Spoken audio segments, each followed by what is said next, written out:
This is CBS News Chicago. Good morning and great to be with you on this Tuesday. I'm Adrina Sinclair. And I'm Jackie Kostek in for Dana this morning. Thanks so much for being with us. Breaking overnight, a death investigation in an Edgewater condo building. We're learning what people saw after hearing a gunshot. And an initiative to help those experiencing food insecurity. Tomorrow is United Way's April Food Day, and today we're helping to collect some much-needed items. But we begin with the death of Pope Francis. His funeral is now set for Saturday, and the Vatican is preparing to choose his successor. This as newspapers in Italy dedicate this morning's cover pages to the People's Pope. And Catholics we know continue to pack St. Peter's Square for services honoring the late Pope. Tina Kraus is live in Rome for us this morning with a look at the tributes and the Pope's final wishes. So Tina, good morning to you. Good morning, Adrina and Jackie. Cardinals have their hands full here at the Vatican as they chart the next steps for the Catholic Church. Before they can choose Pope Francis's successor, we will have the funeral on Saturday. We've now learned that'll be at 10 a.m. And ahead of that, the public will be able to see the pontiff's body as it lies in state here at St. Peter's Basilica. The faithful flock to St. Peter's Square for a second day to mourn the death of Pope Francis. We flew in on Sunday and were just shocked on Monday morning when we found out that the Pope had died. Around the world, worshipers also gathered for special mass services to honor the man known as the People's Pope, including Paris's famed Notre Dame, the pontiff's hometown, Buenos Aires, Argentina, and also in cities across the U.S. It's a really beautiful and fitting time to celebrate the life of his leadership, and he's been the Pope for 12 years, so this is the third Pope of my lifetime. World landmarks also paid tribute overnight. The Eiffel Tower went dark. New York's Empire State Building lit up gold and white. In a statement, the Vatican confirmed the 88-year-old pontiff died yesterday from a stroke that put him into a coma and caused irreversible heart failure. The statement also noted the Pope's 5-week-long hospitalization for double pneumonia earlier this year. He was still recovering when he made his final appearance at Sunday's Easter services. In his will, the Pope left instructions for a simple burial at Rome's Basilica of St. Mary Major, with a one-word inscription on his tomb, Franciscus. World leaders are now preparing to make their way to Rome for the Pope's funeral. He was a good man. President Trump confirmed on social media that he and the First Lady plan to attend. After the Pope's funeral and burial, well, then the highly ceremonial conclave will begin. Cardinals have yet to announce a date for that, but we suspect it will take place within the next 2 weeks. And Tina, I know we do not have that date. Do we know where that conclave would take place, though? We do. Keeping with tradition, it will be at the Sistine Chapel, which is just straight through there to the back of St. Peter's Basilica. And it's such an amazing thing to be part of. I was here for the conclave for when Pope Benedict was picked, and it was really something to watch, to see that white smoke come up from the Sistine Chapel. So what happens is we get hundreds of cardinals inside the Sistine Chapel under a lock and key. They are not able to leave. They cast secret ballots. Only about 130 of them should be eligible to vote this time. You must be under the age of 80 to vote. And they're looking to get a 2/3 majority. Someone's name must get a 2/3 majority, or you will see black smoke coming from the chimney of that chapel. Once they get 2/3 majority, well, you'll see the white smoke, and that means we have a new pope. Tina Kraus for us, giving us such context, and I love that you had that personal experience of covering up before too, because that just adds so much to what you're able to tell us this morning. Thanks so much, Tina. And here at home, we are taking a live look at Daly Plaza, where the 19-foot cross will be up for one more day. The cross was set up for Easter Sunday services, and a variety of denominations came together for music and worship and prayer. Yeah, and let's turn now to our first alert forecast and Mary Kay Kleist. Actually, not Mary Kay. I'm sorry, Laura. I'm still in the 8 o'clock hour mentally. I'm sorry about that, Laura. All right, we're interchangeable. No, you're not. You're not. I'm sorry. You're standing right here, and I'm just. No, I know it's okay. We're like the hours. Yeah, the hours. I wish I was Mary Kay. Mary Kay is just the coolest. Well, oh yeah. So are you, Laura. Yeah. All right. Mary Kay's cooler though. No. All right, live look outside where the sun is shining. It is is so pretty over Chicago. We've got a different scenario off toward the west, though, out toward DeKalb. We've got some darker skies on the horizon and a little rain that's moving in this direction. So the sun that we have right now will eventually be replaced by some clouds, and we may see a couple of showers, possible some thunderstorms throughout the day. Right now, feeling pretty nice. We're in the 50s, upper 40s to McHenry, 51 DeKalb, 54 Aurora, low 50s and sunny northwest Indiana. Highs today will get close to 70 degrees. A breezy warm up here today with scattered showers and thunderstorms. That rain chance will go into tonight and again for tomorrow. We'll map out the rain and take a look at that weekend forecast coming up here shortly. All right, we'll see you then, Laura. Thank you. Now we turn to your nonstop news. We're following a deadly shooting in Edgewater early this morning. Our Darius Johnson has been at the scene for hours. Darius, what have we learned in the last hour? Hey there, ladies. Good morning to you. In the last hour, Chicago police changed this from a homicide investigation to a death investigation. However, for hours this morning, they had this building, which is known as the Malibu East Condominiums here in Edgewater, blocked off with crime scene tape as they investigated initially what they believed was a homicide.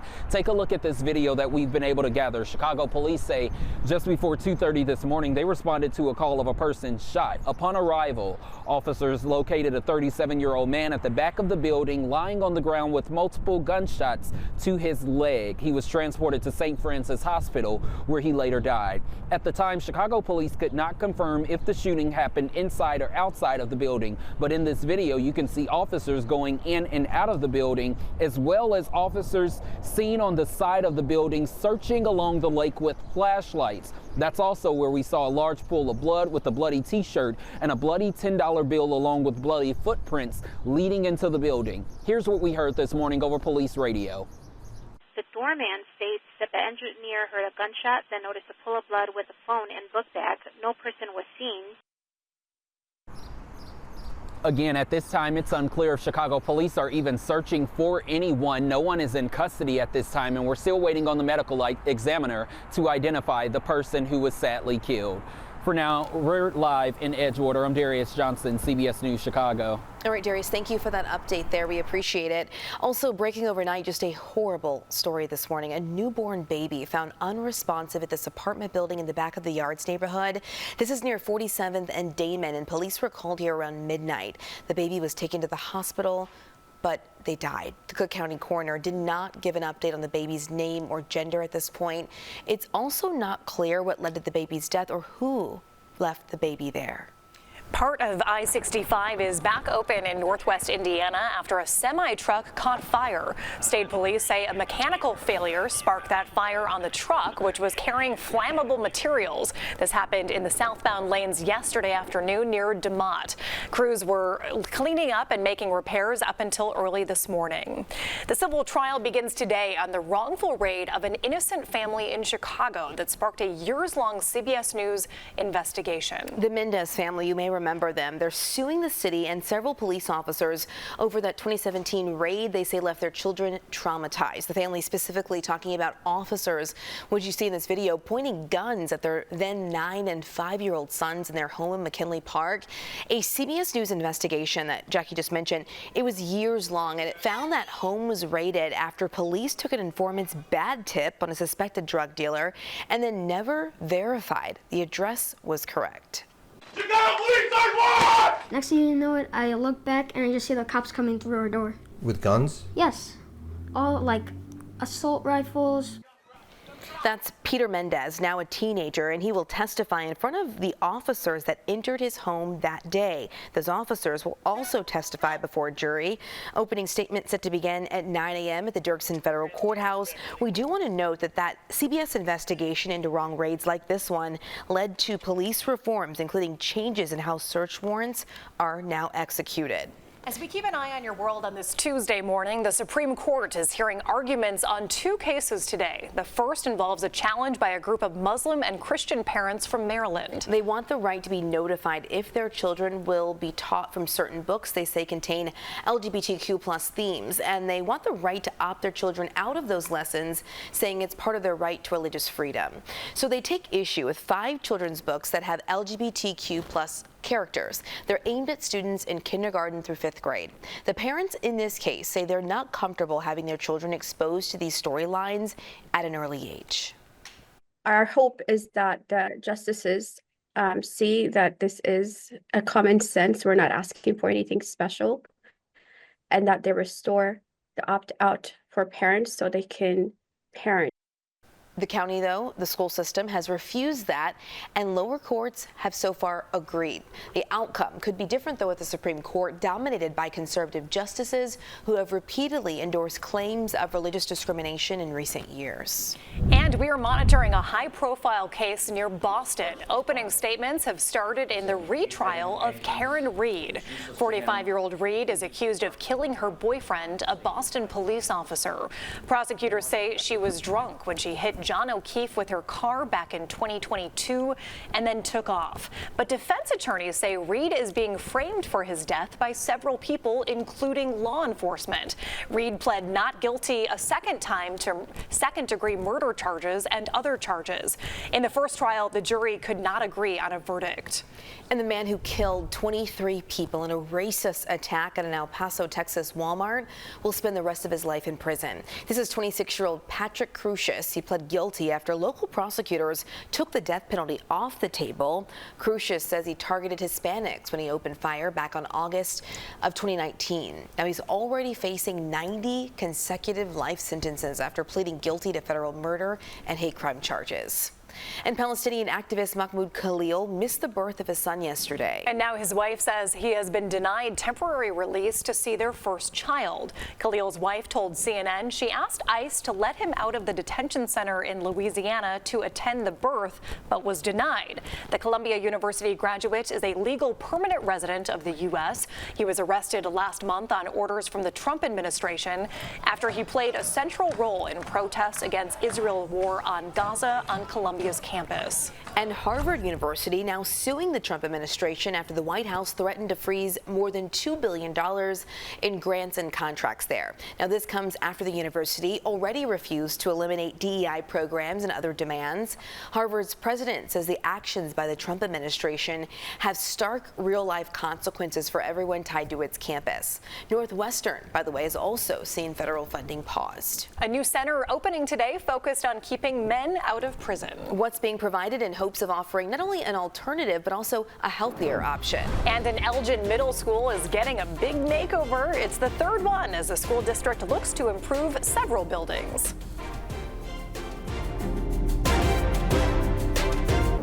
Today, construction officially starting at a third middle school in Elgin. It comes as School District U46 moves to a true middle school model. So these are pictures from a previous groundbreaking ceremony. The district says the 3 new schools will be for 6th, 7th, and 8th grade students. Today's groundbreaking is at 4 o'clock this afternoon near Rorson Road and Cardinal Drive.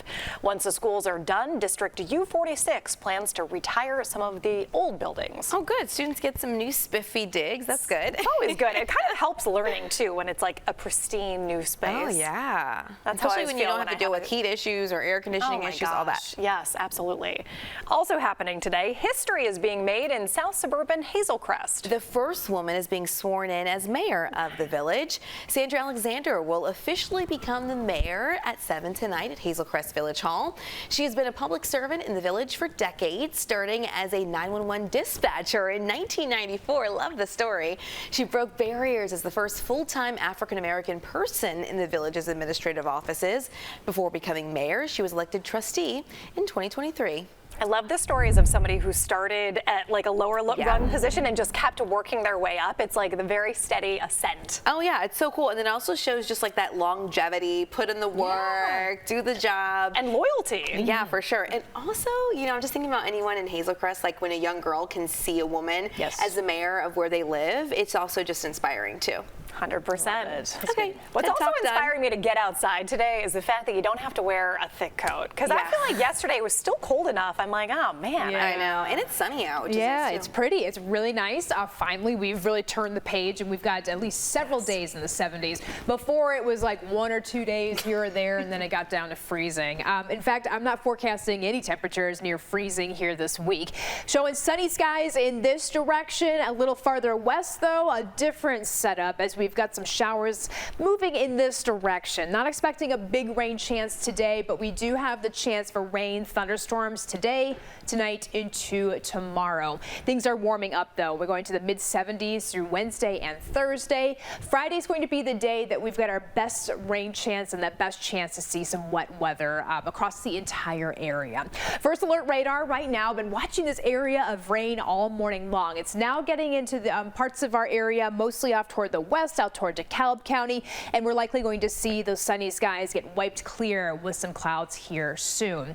Upper 50s out toward Elgin is 58 degrees, 54 in Aurora, 55 midway to northwest Indiana, in the 50s after a relatively chilly start this morning. We do have an outlook for a marginal risk here today, a level 1 on a scale of 1 to 5. Any thunderstorms have the potential to pack some gusty winds and then also maybe some small hail. But the rain again will be around through your afternoon. By tomorrow morning, we still have some light rain showers early in the day, so we'll be dealing with some wet road conditions for early Wednesday, but improving weather is expected through the rest of the day and going into Thursday. Thursday is the day it's completely dry out ahead of our weather maker that's going to give us those rainy conditions on Friday. High is 70 degrees here today, mid-70s farther inland out toward Joliet, 74, 72 in Aurora, and 70 in McHenry. Tonight, cool, not as cold, 56 degrees for the overnight low with scattered rain and possibly a couple of thunderstorms. Those thunderstorm chances carry over into Wednesday, mid-70s for highs through Wednesday, Thursday, cooler on Friday, and then your coolest day is going to be Saturday, a high of 58 degrees. Quick turnaround, though, as we get back near 80 on Monday. All right, let's go over to the First Alert Traffic Center on this Tuesday morning. Nice to see the sunshine, for now at least, Chris. For now. And it's going to complicate things later on. We have plenty of traffic. We've got sunshine delays to deal with. And on top of that, we've got a couple of multi-vehicle crashes and a multitude of lanes that have affected our ability to go from here to there. First of all, in the upper left, we've got a crash on I-90. And way down here in the lower right, our friends in northwest Indiana feeling the effect of a crash just over the Illinois state line. First to the eastbound side of 90, looks like they're starting to move this out of the 2 left lanes. It's been there for a while, jammed up solid on the eastbound Adams Tollway. At Route 25, as many as 4 vehicles piled up there, so it's been jammed up from before Randall Road. It's starting to ease up just a little bit, so it looks like they're moving that one. And now coming out of northwest Indiana into Illinois, literally straddling the Illinois-Indiana state line before Torrance Avenue. Brand new crash westbound 8094. Multiple lanes are blocked there. Don't have a total on the number of cars there, but it is backed up solid from before right around, well, it looks like there it's now Indianapolis Boulevard over to where that crash is at. Then we get to our core expressways. Oh, do we really have to? Look at that. Everything is just tied in knots there, but no lane blockage incidents close into the city. Jackie and Audrina, back to you. Chris, thanks. Well, next, United Way's April Food Day is tomorrow, but there's a lot of goods to collect, so we are rolling up our sleeves to collect items today in hopes of helping families who really need it.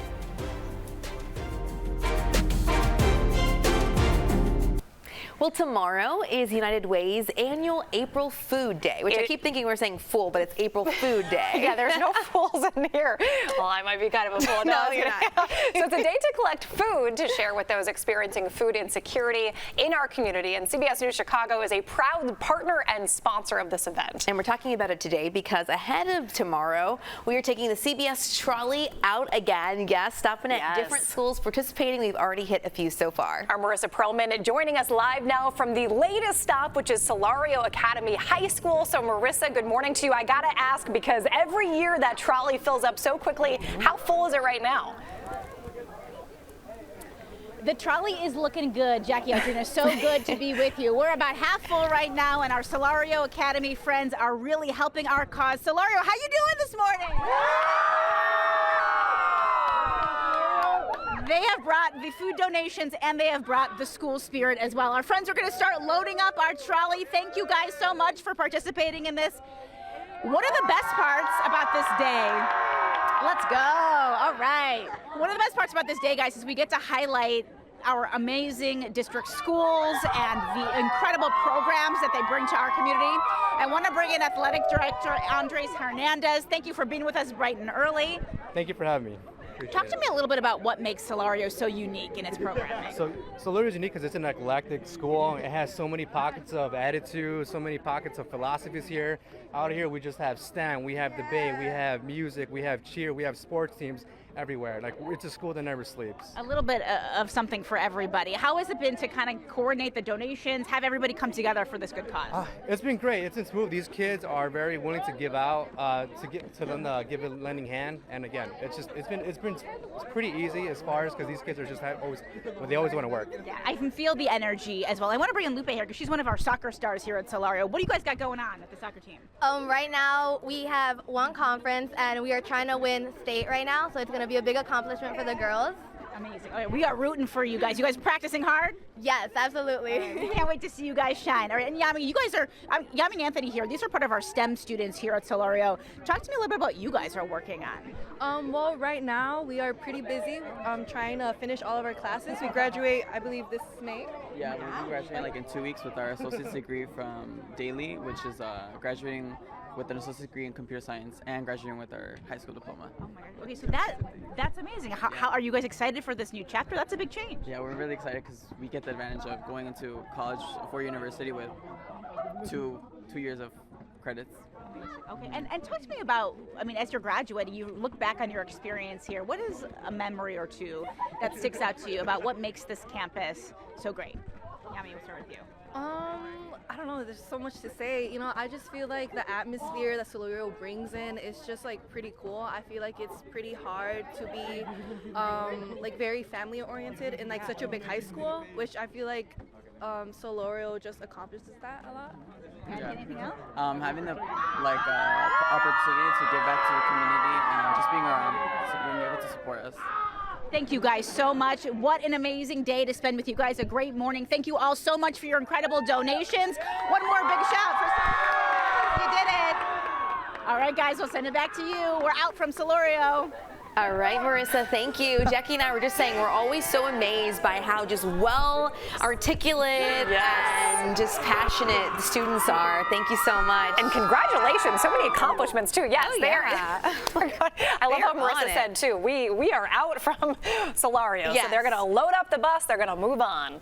Well, to learn more about tomorrow's April Food Day, including how you can help and join in with us, head to United Way of Metro Chicago's website, and that's live at unitedchicago.org. I love how this is an opportunity for all of the high schoolers to put on their service caps too. Oh yes, it's such a good thing to just have that like spirit of service and to do that young and to just get it ingrained in you. Yeah, because you realize it also makes your life better and it makes you feel happier. And very much. Fills your cup. It's all good things. Next at 9:30, the FBI is asking for your help to find the people behind a bank robbery in Aurora. And Catholics continue to gather in Vatican City to mourn Pope Francis. A date has been set for his funeral as cardinals prepare to choose his successor. Plus, the new community center opening today aimed at keeping men out of prison by offering a different path forward.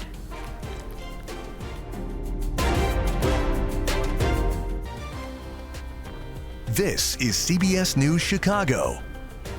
Good morning. Great to start the day with you. I'm Adrena Sinclair. And I'm Jackie Kostek in for Dana. It is 9:30. Thanks so much for sticking with us on your Tuesday morning. Ahead this half hour, tributes for the Pope. The Vatican announces when his funeral will take place as worshipers around the world gather for special services to honor him. First, it's 9:31. We're taking a live look outside this morning. A sunny start to the day. That's awesome. But we're also tracking a chance for storms. We just want to make sure you're prepared and ready because you can get a little tricked sometimes, Laura, when you see all this beautiful sunshine, but then you don't know that storms might come. It's a low-end chance to see some rain and thunderstorms, but it's nice to see the sun while we have it. On the radar this morning, been watching this area of rain and thunderstorms move from west to east. We do have a little bit of wet weather well off toward the west. May see a couple of brief showers even here across Chicago. Now that chance for rain and thunderstorms will continue through your afternoon, tonight into tomorrow. And we're focusing on this this warmer than normal temperature trend, as today's a day that will get close to 70 degrees. I do think we're going to go to 70 for a high, but in the meantime, we've got dry skies, a little bit of shower activity, midday hours, mostly cloudy, mixed clouds and sunshine. 4 o'clock, isolated storms, 69 degrees. So we're on the warmer side of things for several more days, and we've got multiple opportunities for showers and thunderstorms. We'll take a look at the timing coming up here shortly. All right, Nora, thank you. Well, the Vatican has announced that Pope Francis will lie in state at St. Peter's Basilica starting tomorrow. The Holy Father will be there until his funeral, which will be held on Saturday. That was just announced today. The 88-year-old pontiff died on Monday. The Vatican also released video this morning. Here it is. It's the guard-flanked coffin of Pope Francis. Now, it is a wooden coffin, which is what the Pope requested. You can see cardinals and other church dignitaries singing and praying over the pontiff. And here is a live look right now from St. Peter's Square, where thousands of the faithful are gathering, praying, and also offering condolences. And back here at home, dozens of Catholics paid their respects to the late Pope Francis in the northwest suburbs. There was a Requiem Mass, or a Mass for the dead, at Our Lady of Guadalupe. For the Hispanic community, it was a way to mourn the first Latin American Pope, someone most at the congregation never met, but felt a deep connection to. They told us they appreciated his mission to change the perception of the Catholic Church. I think he just really did a good job at bringing everyone together. And let's be realistic here. We're not really going to see that again for a very long time. And for us to be able to have had that opportunity is probably something that's it's once in my lifetime, basically. This was the only Mass scheduled at Our Lady of Guadalupe this week, but the Archdiocese of Chicago says there will be a Mass in honor of Pope Francis tomorrow at Holy Name Cathedral at 10 o'clock in the morning. After the Pope's funeral on Saturday, the Church will move toward picking his successor. Cardinals from around the world will meet in the Sistine Chapel to conduct a secret vote to elect the Pope. The Sistine Chapel was first used for a conclave back in 1484. I know. Here's our Chris Ty to walk us through the steps the church will take in deciding the next pope. The process of selecting the next pope begins with the start of the College of Cardinals, which will begin between 15 and 20 days from now. The cardinals all must be under the age of 80 to vote. They must be at the Vatican to vote. As of today, there are 136 eligible cardinals. They all head to the Sistine Chapel for conclave. We've heard that a lot lately, that word. During that process in conclave, cardinals cannot have contact with the outside world. They use paper ballots. They can't vote for themselves. They vote in order of seniority, placing ballots in a chalice on this altar. If no one receives 2/3 of the vote, they vote again, up to 4 votes per day. Once someone gets that 2/3 majority, that part is over. The awaiting crowd outside sees the white smoke. That is a mixture of the ballots mixed with a chemical producing the white smoke. John Paul II was elected after 8 ballots, Francis after 5. After this, a short time later, the new pope emerges. This is when we all learn who it is. This was 2013.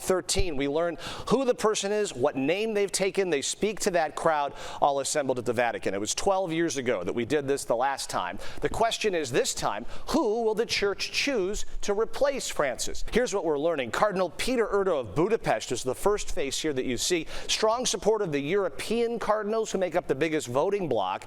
Cardinal Mark Willett of Canada here, considered more conservative than Francis. He ascended under the more conservative Pope Benedict. And Cardinal Reinhard Marx here. He was chosen by Francis as a key advisor overseeing Vatican belt tightening. One thing we should point out, though, handicapping this is tricky. Pope Francis was considered too old in 2013. Pope John Paul II was not on any frontrunner lists when he became Pope.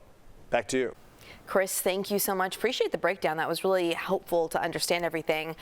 One Chicago native, by the way, is among the names mentioned as a successor. 69-year-old Cardinal Robert Prevost is currently in charge of vetting nominations for bishops. Pope Francis personally picked him for that position. An American-born pontiff is kind of a long shot, though, since the United States also has so much political power.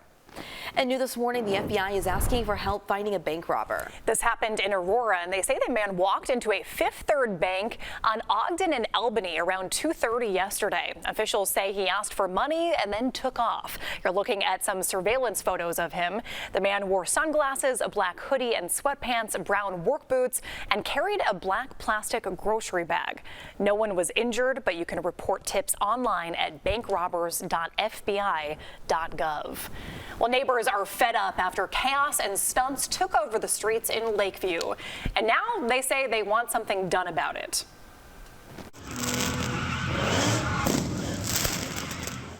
Those stunts and fireworks were set off near Ashland and Diversey over the weekend. You can see all of the people hanging around as cars circle that intersection. Neighbors told us it went on for quite a while. 32nd Ward Alderman Scott Wagasback tells us that his office gets calls as soon as these takeovers start. The only thing they can do is try to contain them. And, we changed the law so that they could do that. We changed the law so that they could do the impoundment. And I think that's really where they're going to have to double down on efforts. The alderman says they're preparing for more street takeovers as the temperatures warm up. He also says police have not been able to make any arrests, in large part because a lot of these drivers took the license plates off of their cars. After a 17-year-old was shot and killed in Englewood on Easter morning, some community leaders are stepping up and they're calling for change here. The founder of a group called Englewood First Responders is calling on violence disruptors to come together and try and put a stop to crime in their neighborhood. And they've also reached out to CPD's 7th District Councilman Joseph Williams to ask him for help as well. We have to come out here because far too long, so many families have been affected by senseless gun violence. And today what we're doing is showing that initiative that we care. Now, our data team looked into the shootings in Englewood, and we've learned that they fluctuated since 2014, but there is a general downward trend over time. 2016 had the highest total shootings of 440, and then last year there were about half that at 210. One shooting is too many, but two on the same block is just entirely too many. Police are still investigating what led up to the deadly shooting of the 17-year-old. Mayor Brandon Johnson is warning Chicagoans that the city is going to make some tough decisions when it comes to the budget. Our city is truly at a crossroads right now. Chicago is facing a projected budget gap of $1.12 billion in fiscal year 26. We essentially need to do more with less. The mayor signed an executive order yesterday establishing a new task force to fix the city's finances. It will consist of businessmen, labor leaders, aldermen, and civic groups. They'll be asked to search for efficiencies in city programs, identifying where money can be saved, and finding new sources of revenue. That was inefficiencies. Its members will be named by April 30th. Their initial report is due by the end of August. Later today, there will be a new place for families on the south side to get health care. Cook County leaders are celebrating the opening of the new Bronzeville Health Center. It's at 31st and Rhodes. There will be a ribbon cutting ceremony at around 3:30 this afternoon. It's a 26,000 square foot facility that will have family medicine, behavioral health, and also physical therapy. And tonight, you can learn more about life-saving health resources that Cook County Health offers. There's a town hall. It's at 6 at Kenwood Church of Christ, right at 46th and Greenwood. They'll give more information also on free breast and prostate cancer screenings for women 40 and over, and then men who are at least 45 years old. And a new center opening in North Lawndale today will provide free shelter and assistance for young men who are sentenced to probation. It's called the Dr. Dennis Deere Community Development Center. It will house 20 men who have pending or completed Cook County cases. Now, the goal here is to help them transition into living on their own in a healthy and a stable way and break the cycle of returning to jail. Along with the apartments, there is a workforce development skills lab, a fitness room, a basketball court, kitchen, and dining hall, and they have therapy rooms as well. The opening is in about 20 minutes at the center on Keeler Avenue. Today is Earth Day, and events are happening around the world to celebrate. And next, we dig into what the tourism industry is doing to improve sustainability, especially in places impacted most by climate change.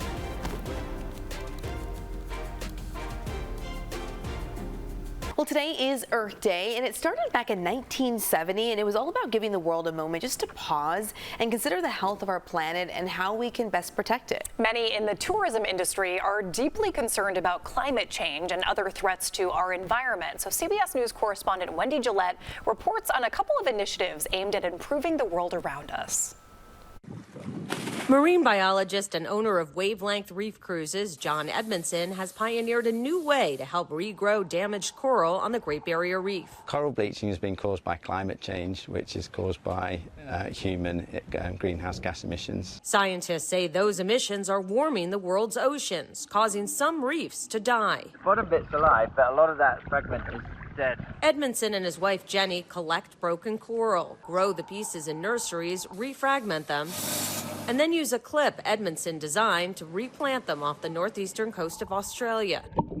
In one remote area of the reef, marine scientists found catastrophic coral bleaching after ocean temperatures hit record highs last summer, part of what NOAA calls the most widespread global bleaching event to date. The world's reefs are under serious pressure from a changing climate. Barrier Reef. Education is a part of Edmondson's reef snorkeling trips. There's an important role in ecotourism in just making people connect with the reef. Many resorts are also expanding their efforts to educate guests about the environment, including here at the Ritz-Carlton Grand Cayman, where the annual Cayman Cookout has added more activities to showcase the island. The food festival held every January that brings famous chefs together to play and cook has introduced kayaking and cycling tours, partnering with the Ambassadors of the Environment program. We certainly have a big footprint. We certainly want to share our best practice and share why it's so important to protect the environment. How was it? Great. And every year at the cookout, Chef Jose Andres heads underwater to capture an invasive species in the Atlantic. Very, very sharp. Lionfish, identified by their venomous spines. Once we remove all those spines, it's safe to handle. It's sending a message and creating awareness about the problem of the lionfish. Andres cooks a fisherman's stew with the lionfish as the star ingredient, one less threat to the ecosystem. Wendy Gillette, CBS News, Grand Cayman. Thank you so much, Wendy. And back here at home, the Chicago Park District hosting Earth Day cleanups this Saturday at locations throughout the city. The Park District, though, needs volunteers to help remove trash, pick up at the playgrounds, lay some mulch at public parks. You can register online if you want to volunteer at one of more than 170 sites around the city. So I'm sure you can find one in your neighborhood close to you. 100%. And take a look at this beautiful moon that was captured by our nonstop news crew early this morning. It's setting up for what's called a micromoon, which happens when the full moon is at the furthest point from Earth. We could see that more clearly tonight. Actually, Laura, I don't think we can, right? Yeah, because it's going to be pretty cloudy. Yeah, not the best viewing conditions. That's unfortunate. Clouds, rain, of course. Womp, womp, womp. Yeah. Womp. You know what, though? I wouldn't be. Womp, womp. I wouldn't be awake for it anyway, so it's all right. Some people would be. Yeah. Right. She's like, I won't see it, so it's fine. It's right. But isn't our first sunset after 8 p.m. like right around the corner? Yep. We're getting things are really looking up for us. Yes. I know. Yes. We've got 70s, multiple days in the 70s. Today being one of those days. Ooh. And then tomorrow and Thursday, warming up to the mid 70s for highs. Comes along with a little bit of rain and thunderstorms here today. We started off really sunny, but as I look out our window here in Daley Plaza, we've got some more clouds moving in this direction. Feeling pretty nice. Low to mid 50s, 55 now, Midway, 52, O'Hare. The radar, we had that big batch of rain and thunderstorms and watching that one all morning long. So we are pulling in a little bit of moisture, not expecting much outside of maybe a random raindrop here or there. First alert radar, you can see we do have a few radar echoes there for some light rain, but mostly just seeing more clouds than anything. 59 out toward Joliet and 52 Mundelein. Our severe storm outlook today, we do have a marginal risk, a level 1 on a scale of 1 to 5. Any thunderstorms that we see through today, possibly even into tonight, may have some gusty winds and some small hail. Outside of that, just a possibility for a couple of thunderstorms. Even going through the later part of Wednesday into Thursday, small storm chance there today, tomorrow, not washout type of days. Friday is going to be the day that we'll have to watch closely to see our better chance for not only the rain coverage, but wet weather and then those cooling changes. Today, we're on our way to 70 degrees, a breezy warm up with winds from the south between 10 and 15. Waukegan on the the cooler side of things here today. 71 McHenry, 73 Aurora, low 70s to northwest Indiana. Tonight's low 56 degrees with scattered rain and some thunderstorms by tomorrow morning. 74 for the high tomorrow. We do keep that small chance for an afternoon shower or thunderstorm.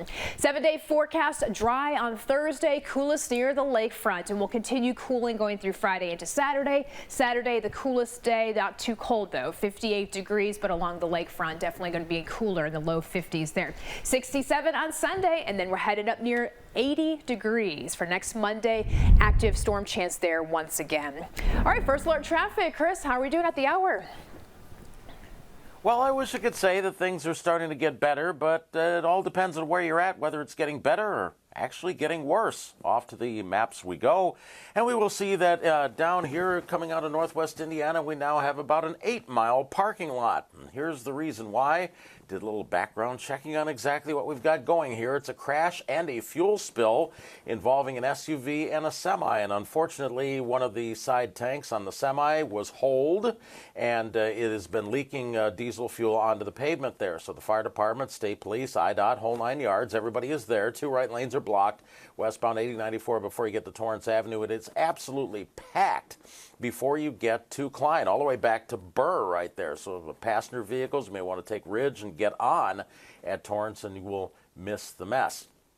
Back in closer on the Illinois side of the line, core expressways are pretty busy, but no lane blockage incidents anywhere at all. Have a great day. Drive safe. Let's be nice to each other. We'll be right back. Welcome back. Here's a look at the stories we are keeping an eye on today. Chicago police say a man died after being found shot outside of a condo building in Edgewater. And that building's right at Sheridan and Glen Lake. It's not far from Loyola University's campus. Police, though, say they found the 37-year-old man at the back of the building around 2:30 this morning. They say he'd been shot in the leg. The man was taken to St. Francis Hospital. He died there. Officers now calling this a death investigation. Earlier this morning, they were considering it a homicide. A wrongful raid case involving Chicago police will go to trial today. The Mendez family is suing the city and officers involved for violating their civil rights and traumatizing their children. A CBS News investigation found it happened after police took an informant's bad tip on a suspected drug dealer, but never verified the address was correct. Make sure to stick with us throughout the day as we follow that case closely. And also tomorrow is April Food Day. It's all about helping nourish the community, especially those experiencing food insecurity. This morning, Marissa Perlman's been out and about. She's hit a few schools already for food distribution. CBS News Chicago is a proud sponsor with the United Way of this event. It's been so fun to be out there, and Laura, really glad that while they're out with the trolley, that they have some sunshine, which is nice. It's been a beautiful morning. It was a little chilly earlier. We made it down to the 30s and 40s, but we'll be warm for a couple of days here. Actually, most of the 7-day forecast we're at above normal. 70 for your high today, 74 on Wednesday, still in the 70s on Thursday, and then we take that slight dip going into Saturday, high of 58, and then back near 80 degrees on Monday. We've got that small rain chance here today, tonight, into tomorrow. Nice weather on Thursday. Friday's going to be the day that we watch out for some better chances for rain and thunderstorms. But your weekend, you don't see any movement there. No. Just that sun icon. Nice weather. I'm looking at that 78 degrees on Monday, too. Right? Yeah. We've been doing this trend where Mondays are like nice and warm. It's like exactly. It's the primo sick day. Yeah, right. It's like, well, I don't know if I need to go to work. Why waste a sunny day on being at work, right? We'll alternate. We're calling out on Monday. We're not supposed to make the plan on TV, Jeff. Listen. We're in completely different departments here, so it causes problems. It's been great. Yeah, it's time to go. I'm just kidding. Well, thanks so much for joining us. Well, it really is time to go. At 9. Yeah, right. It actually is. Your local news continues on the stream. For all of us, have a good day. We'll see you tomorrow morning.